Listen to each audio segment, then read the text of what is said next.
series of books have been described by its author Emer Conlon as ideal for little boys who love trucks, diggers and tractors, and little girls who love colourful books with a great story and characters they can fall in love with. Emer joins us in the studio now. Good morning, Emer. Good morning, Marissa. You're very welcome. Thank you. And along with her, she has brought a number of copies of her books and some other colourful items to light up the studio this morning. Indeed, I took my friends with me today. Emer, you're a local girl. I am, yes, just literally around the corner in Park Phyllis there, and I'm Dundalk reared, I suppose. Lived in Dublin for a while, but came back to Dundalk then. And you're Dundalk based now? Dundalk based is right, yeah. So a notion came upon me about 5 years ago that I wanted to write a children's series of books, and then it came to fruition after research and time and effort. This time last year, we launched the first book probably in November last year, which is The Adventure of Tim the Tipper and Quentin's Quarry, and literally 2 weeks ago I collected the second book in the series, so I'm very excited. I'd say so. That must be a great feeling to actually go in and pick it up and hold it in your hand. Absolutely. I still go into bookshops now and I'm kind of going, oh my God, there's my book. And when people are hovering beside it, I'm like, buy the book. Move over, go, you know. It's ridiculous. I'm like a child myself seeing it, and I hope I never lose that, you know, excitement when I said, I hope I don't become blasé about the whole thing, you know. Oh, I'm sure you couldn't. So there's a Vroom-Town series, so we've 2 already, and I would assume because we've got series, there's more to come? Yes, I actually have 5 more written, and I have titles for 35 other books, so I would hope that this eventually would be a movie and maybe a cartoon series. I mean, I'm aiming high, but I still believe that Thomas the Tank Engine had to start on one shelf in one shop some time ago. Started on one shelf in one shop, written, I think, by a British minister, but I can take you back over 30 years ago, and I was working in Shepperton Studios, and this very eccentric gentleman moved into the office beside us with his production company, and they were going into production of this new children's television series, and everybody thought he was off his head. It was about trains. Oh my God. And then word went around that he had got one of the Beatles to do some voiceovers. Look. Yeah, exactly. You know, so he had a dream, and wow. That's he dreamed high, and it came to fruition. So definitely, don't give up on that. And the book is also there's an Gaelic version of book 1. There will be of book 2 as well, which is great for the Gael skulls, etc. And they're also linked to a website, because I think nowadays children probably are playing with iPhones and computers and laptops, etc. At age 3, 4, 5, they're picking them up and stuff. So I thought an online element to it would actually help people and help the children to get involved with the characters and enjoy the reading. And if they're going to play games, they might as well play them on a website that is pertaining to a book, which is slightly educational as well. So there's word games and puzzles and everything on Vroom-Town.ie as well. And there's an Irish version, a complete Irish version of the website also. So hopefully it'll cover all angles in that regard. Did you translate it yourself, Emer? I have to admit, no. I'm embarrassed to say no. I should have paid more attention at school. But listen, that gives somebody else another there you go. Input into it. Exactly. I have to say, they're remarkable. They really are. They're very, very colourful. And that, of course, is the essence of what you want when you're dealing with children. Absolutely. And the illustrations are beautiful. You don't illustrate yourself, but you very much are involved in the process. Exactly, yeah. I would, when this all started, I would have had sketches of exactly what I wanted, and literally traits, characteristics and colours. And each character would have that attributed to it, and then it would be sent off to my illustrator, who's amazing, John McCormack from Dublin. And he did the illustrations, but I promise I wrecked his head. He has the patience of a saint, because even down to the air horns and the hats and everything, it's like, no, it needs to be to the left, it needs to be bigger, smaller. So he deserves a medal, because but I had a vision, and it had to be that way, because otherwise I would be, that's the only thing I would see in the book, would be that thing, you know, not that anybody would even notice, but still I would. So the characters had to be right. Had you a background in writing before, Emer? No, I did. I suppose I was always creative and I enjoyed writing essays and things like that and short stories.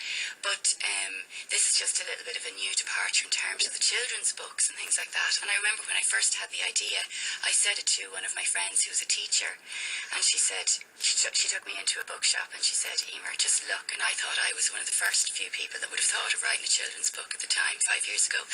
And she said, how are you going to compete against this? So I put it on the back burner for about 6 months, but it was in me and I just had to do it.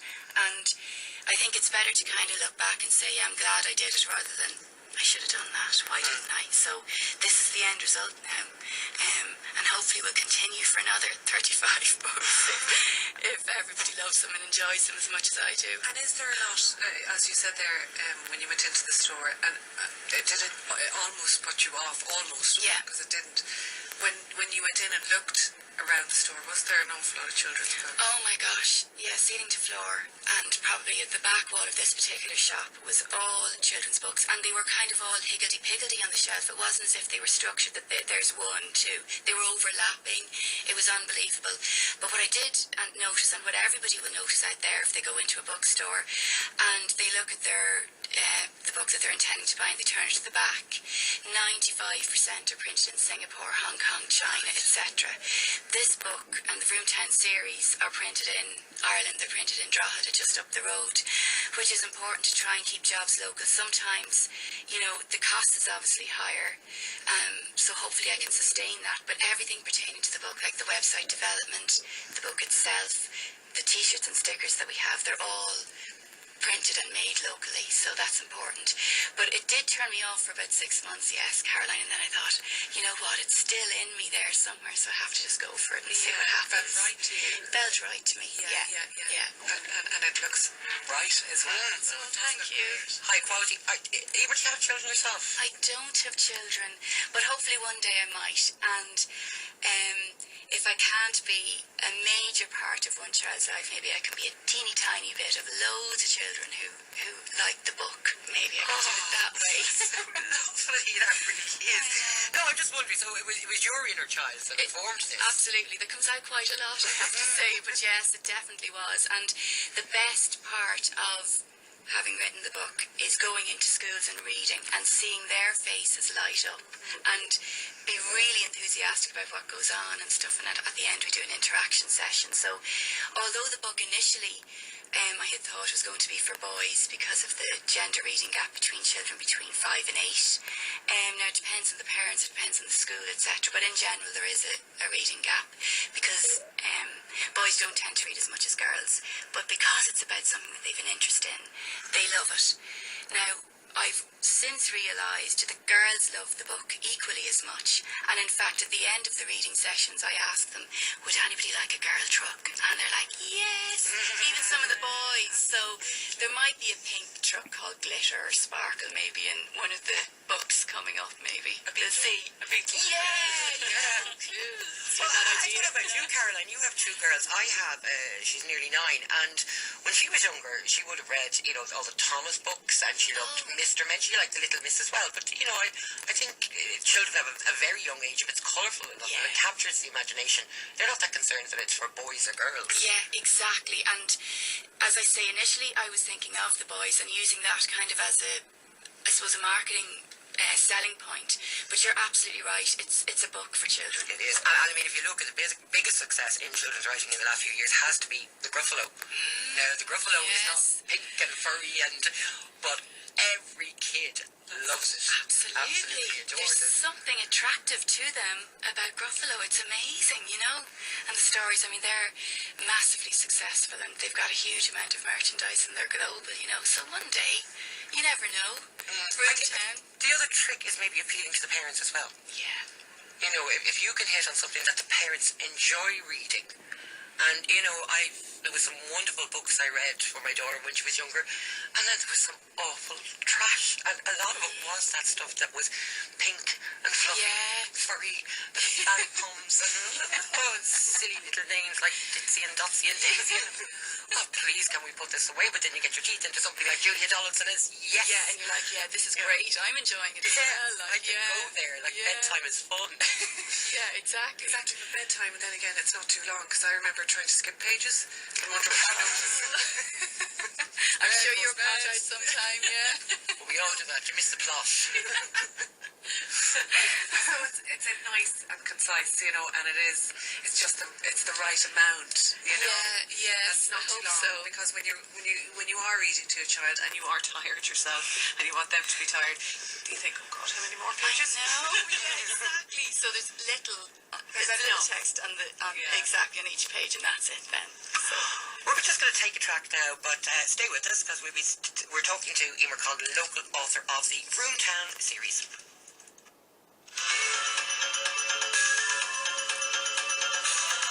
On Dundalk FM 100, and we're talking to Emer Conlon, local author of the Vroom-Town series of books. These are children's books with marvellous illustration. I was just actually flicking through there, Emer, when we were off air, and what I think is lovely is a lot of the vocabulary you're using, and they're words that maybe traditionally kids don't use now, like robbers or hooligans. Yes, you know? And it's great to introduce children to vocabulary like that at a young age. Yeah, exactly. So they're familiar and learning all the time, isn't it? And there's a tendency, I think, now, as well, children these days don't seem to want to know how to spell because they don't need to. You know, they either have a spell check on the computer or it's all this. Yeah, exactly. So I've noticed in a lot of children's books that they're sticking with monosyllables, and you know, they're treating the children like imbeciles, so they're going to behave like imbeciles, whereas, you know. Yes, I know, and that's why I think the age range really suits the book, because the 3, 4, 5-year-olds are looking at the colours and everything like that, but the older ones then can actually get their teeth into the story, learn new words and everything, you know, so they're looking at the text and the vocabulary, so hopefully it'll work at, I suppose, both ends of the age range, if you like. So this series, I guess the second book, is 5 years in the making, is that what you said? Yes. And you have another 5 written. Are you now, is this your full-time occupation, or are you still working? Yes, I'm still working. I set up a marketing company about 6 years ago, and prior to that I worked with McAvaney Motors. They're a main Scania dealer, and Volkswagen commercial vehicle partner in Monaghan, and I still work with them a few days a week, which is great. It's marvellous, but I suppose that's where I got the inspiration for the books, because looking out the window at lunchtime, obviously, because I'll be working all the other time, I saw trucks and diggers and plants, and I thought to myself, as we mentioned earlier, there's a Thomas Tank Engine for trains, and there's cars, which were cars. Now there's planes from Disney, but there is no trucks. There's no film about trucks, so I'm trying to get Vroom-Town out there. And hopefully maybe one day Disney might buy it and say, we won't bother writing our own, we'll just use this one because it's already done, and buy it from me, and that would be just, that's the dream. That would be marvellous, yeah, that's the dream. And it's extraordinary, isn't it? Like, as you pointed out there is no major movie or franchise or anything about trucks, and yet every child loves a truck. Yeah, it's amazing, and I've even seen children come in with their customers, you know, with their dads, who would be customers of, say, McAvaney Motors, and they're like 5, 6, 7, 8, and even the older, the teenagers, but they're in awe of the massive trucks and the lights and the noises even, and it's just amazing that nobody has actually come up with something like that, even Disney themselves, so a bit ahead of Disney at this stage. But it is that classic vroom vroom. How many little kids do you see with just 4 wheels on the ground going vroom vroom, and they can repeat that for hours and get great joy out of it? Yeah, it's amazing. So hopefully this will take on. They'll just, because the characters in there, some of them are constant throughout the first couple of books and certainly will be going forward, and I think that they'll fall in love with them and they'll want to know what's happened to Screech, and was Terrible Terry still mean to Trevor, and you know, and still going back to Bully Dozer, who's a bit mean. I suppose the essence of the stories is good and bad, and there's always kind of a meaning in the story that gets his comeuppance in the end. And that's just the basic level of children's books, isn't it? Goodies and baddies. But I suppose, not to get too, I suppose, serious about it, but there is, bullying is a word that is very serious these days, and maybe more so than it ever was. And it does touch on that at a young age, that, Bully Dozer's actually a character, and then there's Terrible Terry. And they are mean to the goodies, if you like, but they always get their comeuppance, and it's always talked about amongst the other characters in Vroom-Town. So hopefully the children will, catch on to that at some point and say, listen, if this is happening, then we talk to each other, because they all have little chats in the yard about different things. And we have a cutout here of one of the baddies in the studio, but I suppose because he gets his comeuppance, then he's slightly rehabilitated, so he can become endearing. Exactly. In actual fact, towards, not to give away the plot now, but towards the end of the story, he's put on the naughty pit because he's a little bit bold. You see, they have naughty steps and pits in Vroom-Town too. So yes, he kind of is a little bit remorseful at the end, but he does have a little thought, well, that was fun, I might do it again. So there's, there could be 150 books, Marissa, I think, about Terrible Terry. We'll leave it open. 150 books and Disney Pixar. Oh yeah, wouldn't it be great? Hollywood, yes. Your distribution, is it available, the book available nationwide? It is, yeah. Eason's nationwide distribution actually took it on a few weeks ago, which is amazing. So it's available in every Eason store throughout Ireland, and also Argosy, which are the distributor for your local bookstore nationwide, if you like, also took it on board. And locally here, it's available in Drogheda and Dundalk and Carroll's and in Eason's, and it's also available on the major book suppliers online, Amazon, Play.com, and also available on Vroom-Town.ie. And when buying the book from Vroom-Town.ie, they get a free blue metallic envelope, which the children love equally as much as the book, I've discovered. And it will be, addressed to the little boy or girl, so that makes it all more special occasion, for the child. And it's all included in the price and delivery at $9.50 actually online. So, what about international distribution? Is that? Yes, I would love to do that. At the moment, it's just all through the books, or all through online, through the likes of Amazon, etc., which is great. I went to York last weekend just on a little jaunt. That sounds terrible, but I had a couple of appointments, and I just thought I need to go because the book buyers are they're buying for Christmas at the moment. I thought I had a very short window. After that, they're not really interested in taking on a new product. So, I tried to get into a couple of stores there, and nothing definite at the moment, but I did an awful lot of research, and I met by chance a couple of other people that may be of great help to me in trying to get into New York with the Irish American community, which is amazing. I've been in touch with them since I came back. So when you go over with the objective of getting one thing, sometimes randomly something else actually happens, and that could be the way to get through. So at the moment, global distribution and dominations is from Amazon, and actually most of the online book suppliers have the book for sale as well. I suppose it is slightly easier maybe now with the likes of Amazon, because I'm sure a lot of people are buying their books online. Completely. It's some people still want to go in and touch and feel the book, flick through it, etc. But honestly, the market for online books is massive, and it's getting bigger. And for me, or for anybody involved in an awful lot of businesses and especially books, it's amazing, because you've got a global audience all of a sudden, without having to travel from Dundalk at all, really, to be honest. It's there, and it's up to you then to kind of promote it on these various sites and things like that. And sometimes you do have to invest a bit of money to get yourself on the top 10 list or whatever. But at the same time, the world is a large place with an awful lot of children who, would love Vroom-Town and indeed any other books, so it's amazing. Technology is fabulous for that. Brilliant. Yeah. And have you ever, because you're quite an enterprising person, have you ever thought of maybe leaving Disney Pixar out of the equation and making that movie yourself? Well, actually, I didn't. But maybe that's a good idea. Could I rob that? You can rob that. I don't have a patent on it. No, I know that there's a number of animation companies have opened in this country over the last few years. So, well, funny you should say that. Last year, when I had just literally got the book in November, I was frantically trying to get it out for Christmas and trying to get the website and everything done at the same time.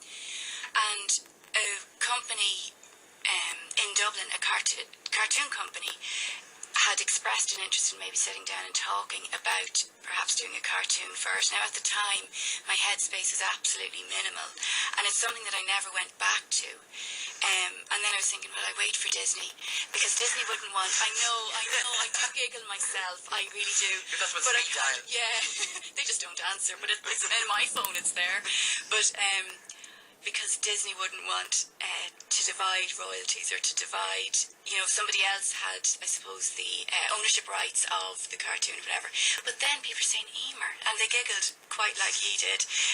Would you just, get for the now? I mean, they could have a script on their desks at the moment, and they won't really care about Vroom-Town at all. So actually, it's something that I have been thinking about going back to and having a look, So you never know. Watch the space. I know, but with me, I'd be spending my time casting it.